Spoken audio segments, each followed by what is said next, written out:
कस्तो असम भ्यू हो के डर लाग्यो माइलो पहिले बस्नुस् चाल्नुस् बेल्ट लाउनुस् फिल कम्फर्टेबल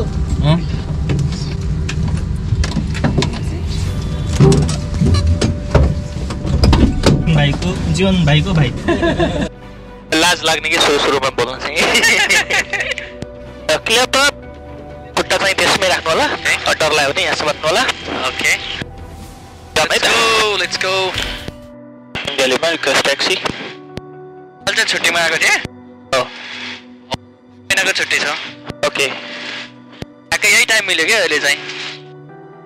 कति वर्ष भयो हजुर चाहिँ उडाको चाहिँ 18 देखि हो 2018 देखि ए 2018 देखि डराउनु पर्दैन होइन डराएको छैन हल्का एक्साइटमेन्ट चाहिँ छ एकदम हुनुपर्छ लो बडी चढ्दा चढ्दा आत्तिएर पनि हो कि ओपन एयरमा चढ्नु पनि मजा आउँछ होला नि त दिल्लीमा रेडी लेट्स गो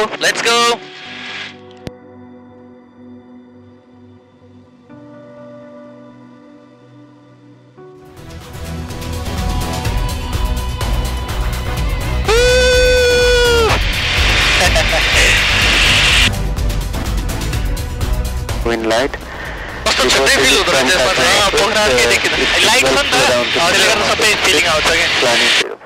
अरे गयो डोमेस्टिक भन्दा चाहिँ रमाइलो भयो त्यसमा डोमेस्टिकमा टर्बुलेन्स चाहिँ एकदम गयो हो नि त यसमा चाहिँ एकदम बेस्ट रहेछ बेल चाहिँ बहुत राम्रो खुलेको छ है एकदम राम्रो छ कति 4-5 दिनदेखि एक हप्तादेखि लगभग एकदम राम्रो बनाउँदै लास्ट इयर त पुरै क्लाउडी मात्रै थियो के वेदर खुल्यो के लास्ट इयर चाहिँ यही बेला लास्ट इयर चाहिँ एकदम क्लाउडी थियो यस्तो फ्लाइट गर्नु भएको थिएन अहिलेसम्म हजुर यस्तो फ्लाइट गर्नु भएको थिएन हैन फर्स्ट टाइम थ्रिलिङ एक्सपिरियन्स भएर मलाई यसमा त डर लागेन डोमेस्टिकमा चाहिँ बहुत डर लाग्थ्यो बरु एकदम टर्बुलेन्स छ नि के त्यसमा चाहिँ त्यसो हुन्छ नि त अहिले बिहानको बेला त्यति हाल लाग्दैन Our best pilot kapal milaun ko rin bro best pilot I have ever met in my life and the best feeling ever thrilling experience wow Melko pasadi jani ho pasadi jaदैन क्यामेरा अपरेट हुने चाहिँ यहाँबाट हो घुमाउन मिल्छ ए यो चाहिँ बबालै देखिने है क्या असम के अझ माछा पछा पुरै हिउँ परेको झन् बबाल देखिन्छ होला हिउँ चाहिँ यतापट्टि कालै भएको छ अहिले फेरि अघिल्लो वर्ष झन् यति पनि थिएन कालै थियो यसपालि चाहिँ हिउँ परेको थियो तर अलि 1-1.5 महिना पहिला त्यो पानी परेर ठ्याक्कै खुल्दाखेरि यस्तो राम्रो पुरै सेटै थियो अहिले त पानी परेको छैन नि फेरि पानी पऱ्यो भने हुन्छ होला यो ट्रेकिङ जाने भनेकै पानी पनि परेन हिउँ पनि परेन यता कि यो नाङ्गो डाँडातिर त सर्लकै थियो होला यहाँ पर्थ्यो यो खुमाइ डाँडा यो खुमाइ डाँडा नि ए यो पिक्चर यो तिनटै जुन छ नि त्यो पिक्चरको चाहिँ एन्पुना 2 त्यसपछि यो एन्पुना 4 एन्पुना 3 फिस्टेल अनि त क्लाउड लागेको चाहिँ एन्पुना 1 यो लास्टको चाहिँ एन्पुना 7 नेपालको ब्युटी भनेको त यही त हो यहाँ क्या असम छ भनेको म्याक्सिमम फ्लाइट कति आवरको हुन्छ नि यसमा चाहिँ 90 मिनटसम्म गर्छौँ हामी है 90 मिनट त एकदम पर्याप्त हुन्छ यो एरियालाई ओके 60 मिनट नि ठिक्क हुन्छ क्या यहाँ असम यो क्या वाइफाई एक्चुअली यो फ्लाइटमै हान्नै पर्ने रहेछ तर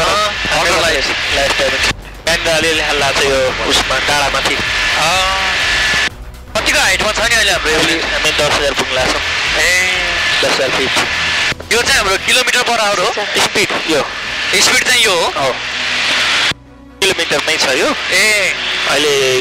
क्लाइम्बिङमा छ त हामी स्लो हिँडिरहेको ए फर्किँदाखेरि कुदाएर जानुपर्छ यो एन्पुना 4 3 र यो फिस्टलको बिचमा भएको यो सेती भ्याली है ए सिरिक भ्याली है भन्छ फुल हिउँ भएको चाहिँ कस्तो दामी देख्थ्यो होला है यहाँसम्म हिउँ छ फुल हिउँ भयो भने त नाङ्गो आँखाले हेर्न नि सक्दैन होला यहाँ होइन ओपनवाला जहाज पनि उडाउनु भएको छ हजुरले मैले यसको एक्सपिरियन्स चाहिँ खत्रै हुन्छ होला फेरि यो चाहिँ माउन्टेनको लागि पर्फेक्ट छ यो माथि क्लाइम्ब गर्नलाई सजिलो छ बस्न कम्फर्टेबल यताउति हिटिङ टेम्परेचर एटसेट्रा म्याक्सिमम त विदेशीहरू नै हुन्छ नि है यो फ्लाइट हान्ने त म्याक्सिमम विदेशी नै हुन्छ नेपाली नै उडिरहेको हुन्छन् इन्डियन चाइनिज आइरहेको हुन्छ उनीहरू त उड्दा उड्दा फ्लाइट एक्सटेन्ड गर्दो रहेछ होइन उडिसकेपछि ओहो यस्तो भ्यू देखेर अनि अझै उडम उडम हुने रहेछ नि त्यही हो सिलिक भ्याली है जीवनलाई बाचा गरेको यही ठाउँ हो तपाईँले पुऱ्याएर ल्याउँछु भनेर कस्तो दामी हो भल ठाउँ छ यो साङ्गुरो छ तल आयो भने साङ्गुरो छ हजुर एक ठाउँमा माथि भयो भने त्यति खुल्ला हुन्थ्यो अलिक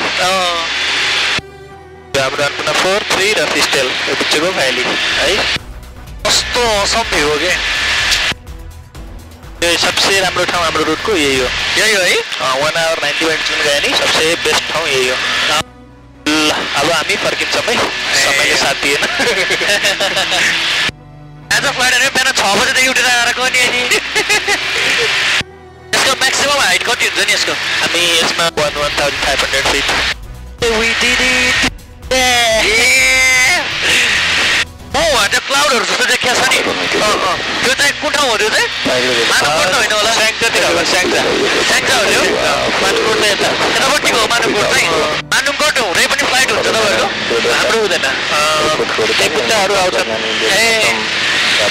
माउन्टेनको भ्यू देखाइदिउँ एकचोटि अनि फर्किन्छ त्यो हाम्रो फिस्टेल पोखराबाट देखिने भ्यू है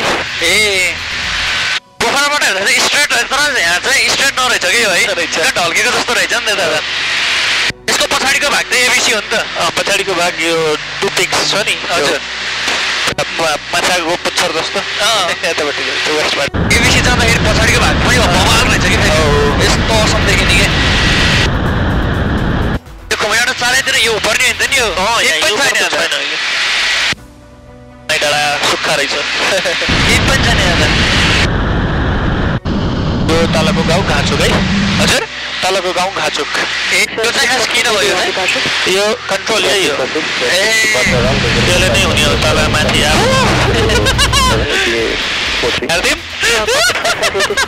माथि माथि छ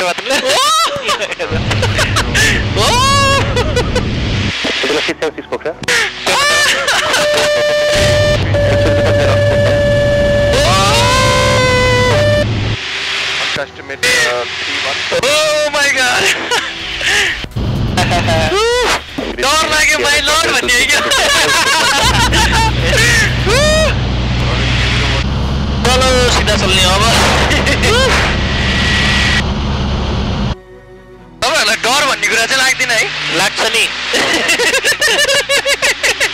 मेरो त एकछिन मुटुले ठाउँ छोडिरहेको पानी परेपछि त फेरि हजुर तपाईँहरू लाग्दा हामीलाई लाग्दैन कहिलेकाहीँ हामीलाई लाग्ने नि कन्डिसन हुन्छ अब साइप्रसका साथीहरूलाई पठाउनु होला साइप्रसका साथीहरूले हेर्छन् अब तिनीहरू नै आयो भने गर्छ होला जस्तै गरे उनीहरू पनि आयो भने चाहिँ एकचोटि यो हान्न चाहिँ रिकभर चाहिँ गर्छु म यो उताबाट आएको मर्ती खोला यताबाट सेती खोला यो दुइटै जोइन भएको यो हाम्रो बागलुङ हाइवे यो हेम्जाको हाइवे बागलुङको के भन्ने होइन हेम्जा मात्रै छ सराङकोट भयो नि यो त सराङकोट मजा आयो तर यो प्याराग्लाइडिङ गर्ने ठाउँ त्यो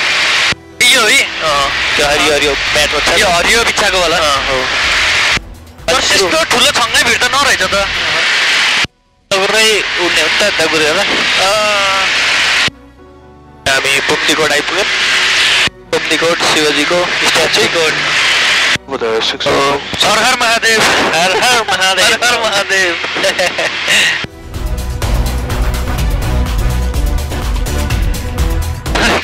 वो तो नया एयरपोर्ट कराना थियो यो पुरानो एयरपोर्ट यो हाम्रो स्तूप शान्ति स्तूप ल अब हामी ल्यान्डिङतिर जाँदैछौँ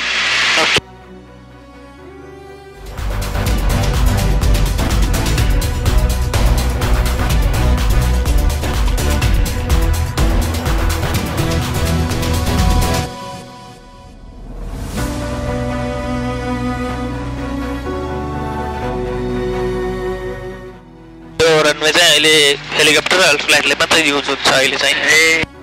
कति मिटरको चाहिन्छ नि यो 1433 ए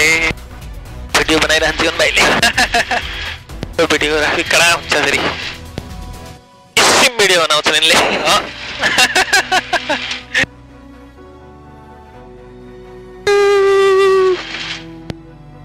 कस्तो लाग्यो हजुरले यो फ्लाइट एकदम रमाइलो हामीसँग उड्नु भएकोमा धेरै धेरै धन्यवाद